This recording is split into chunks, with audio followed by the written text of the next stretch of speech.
আসসালামু আলাইকুম। মোর্শেদ শোভন আমন্ত্রণ জানাচ্ছি এনটিভির মধ্যাহ্নের খবরে।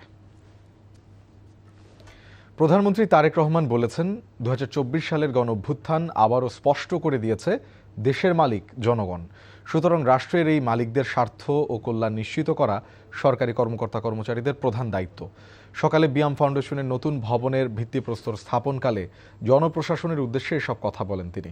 প্রধানমন্ত্রী বলেন, জনগণের কাছে যে প্রতিশ্রুতি বিএনপি দিয়ে সরকারে এসেছে তা শুধুমাত্র রাজনৈতিক প্রতিশ্রুতি নয়, বরং তা জনগণের সঙ্গে চুক্তি।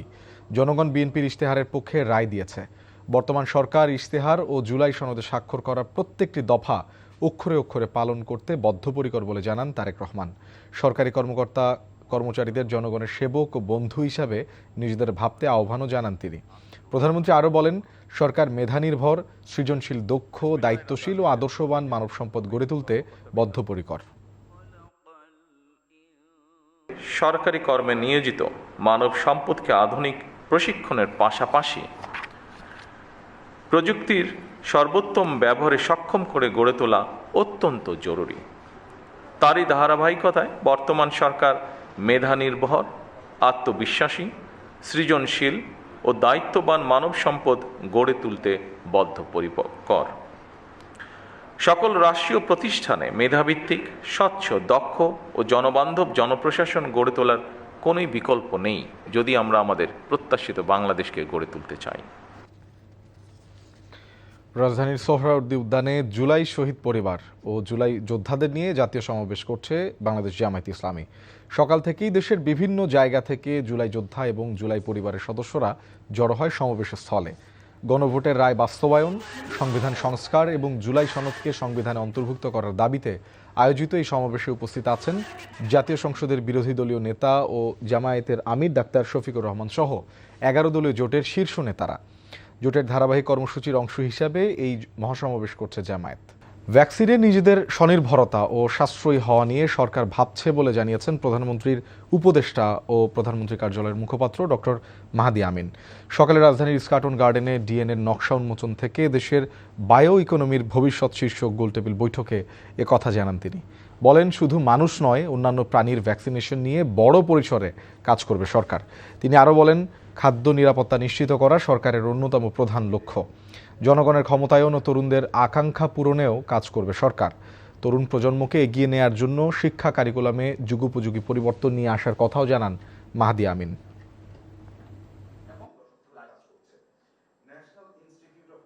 আমরা কিভাবে আমাদের ভ্যাকসিনের ক্ষেত্রে আরো বেশি স্বাবলম্বিতা তৈরি করতে পারি।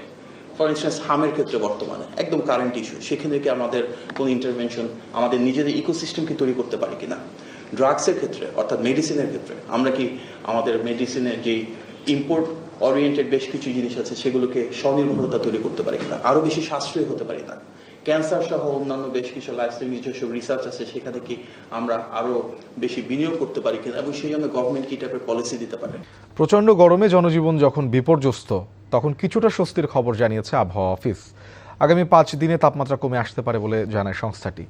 আবহাওয়াবিদ আবুল কালাম এনটিভিকে জানিয়েছেন, আজ বিকেল 6টার দিকে রংপুর, ময়মনসিংহ, ঢাকা ও সিলেট বিভাগের কিছু কিছু জায়গায় এবং রাজশাহী, খুলনা, বরিশাল ও চট্টগ্রাম বিভাগের 2-1 জায়গায় অস্থায়ীভাবে দমকা বা ঝড়ো হাওয়া ও বিদ্যুৎ চমকানো সহ বৃষ্টি অথবা বজ্রসহ বৃষ্টি হতে পারে।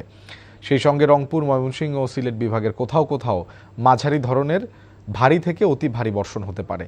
এদিন সারা দেশে দিন ও রাতের তাপমাত্রা 1 থেকে 2 ডিগ্রি সেলসিয়াস কমতে পারে।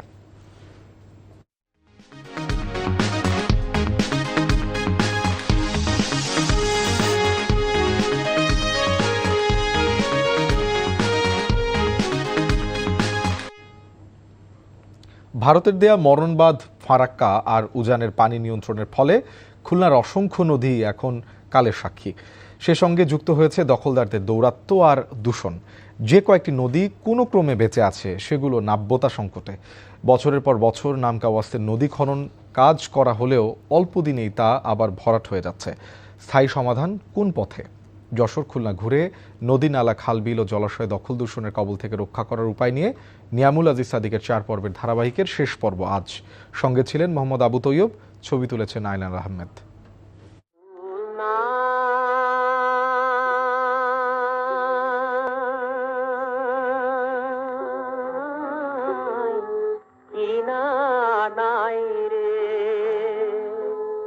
শিল্পীর কণ্ঠে নদীর যে বিশালতা ফুটে উঠেছিল তা এখন দূর অতীত।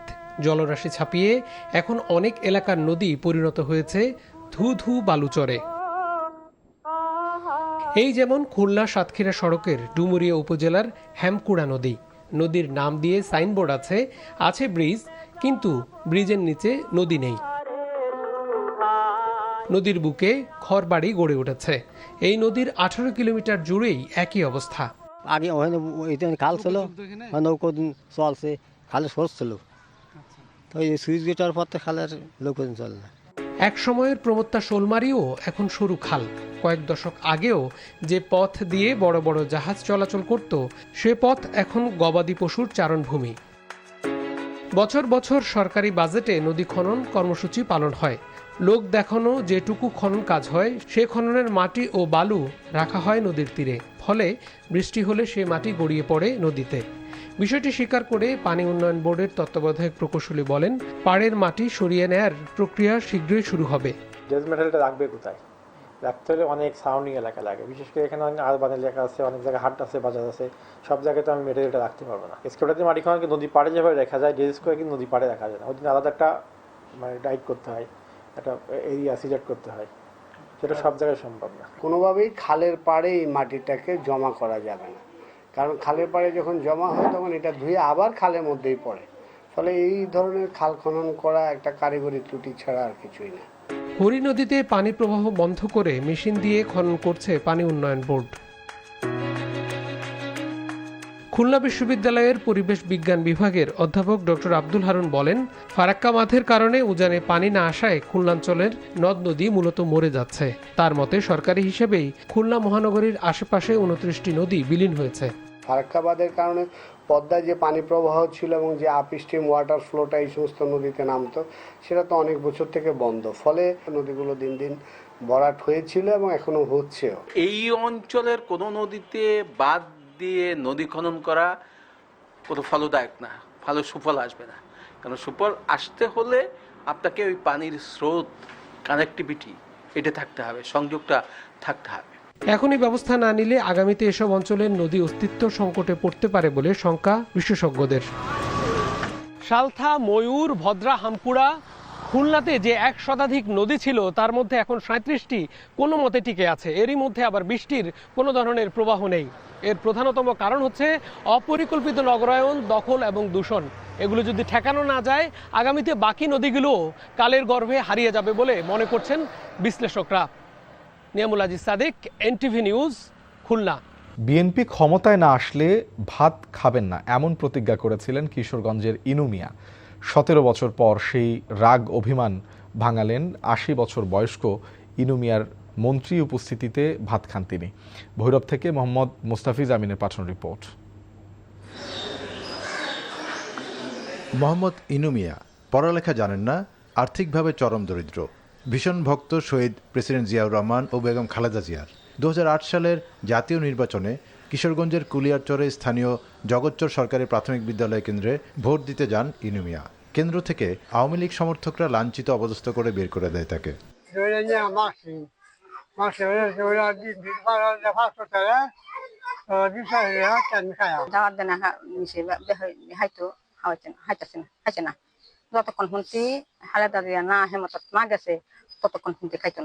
অপমানে লজ্জায় সেদিন ইনু মিয়া কঠিন এক প্রতিজ্ঞা করেন, যতদিন বিএনপি দেশের ক্ষমতায় না আসবে, শরীফুল আলম এমপি নির্বাচিত না হবেন, ততদিন তিনি আর ভাত খাবেন না। সেই থেকে কেটে যায় দীর্ঘ 17টি বছর। এই 17 বছর তিনি রুটি, কলা, মুড়ি, চিড়া খেয়ে দিন যাপন করেছেন। স্বজনদের শত চেষ্টায়ও একদিনের জন্যও ভাঙেনি তার শপথ। মোহাম্মদ ইনু মিয়া যখন ভোট দিতে যায়, তারা কিলগুনি ঘুষি মারছে। আমরা বহুবার রিকোয়েস্ট করেছি ওনাকে, গ্রামবাসী রিকোয়েস্ট করেছি ওনাকে ভাত খাওয়ার জন্য। উনি বলে যে না, যতদিন পর্যন্ত বিএনপি সরকার ক্ষমতায় না আসবে ততদিন পর্যন্ত উনি ভাত খাবেন না। এই ধরনের লোকেরা আছে বলে আজকে বিএনপি ক্ষমতায় গেছে। অবশেষে তার দল ক্ষমতায় আসলো, পছন্দের ব্যক্তি এমপি মনোনীত হলেন, প্রতিমন্ত্রীও হলেন। বস্ত্র ও পাট মন্ত্রণালয়ের প্রতিমন্ত্রী মোহাম্মদ শরীফুল আলমের উপস্থিতিতে শত শত নেতাকর্মী আর স্থানীয় লোকজনের সামনে আনুষ্ঠানিকভাবে ভাত খেলেন 80 বছর বয়স্ক মোহাম্মদ ইনু মিয়া। আপনার মতো ত্যাগীদের কারণে তৃণমূলে যেমনি বিএনপি টিকে আছে, আপনাদের মতো ত্যাগীদের কারণে আমার মতো শরীফুল আলম আজকে এমপি, আজকে মন্ত্রী, আজকে নেতা। দরিদ্র ইনুমিয়ার প্রশংসা করে তাকে সরকারি বিভিন্ন সুবিধা প্রদানের ঘোষণা দেন বস্ত্র ও পাট প্রতিমন্ত্রী Mohammad Shariful Alam. NTV news desk.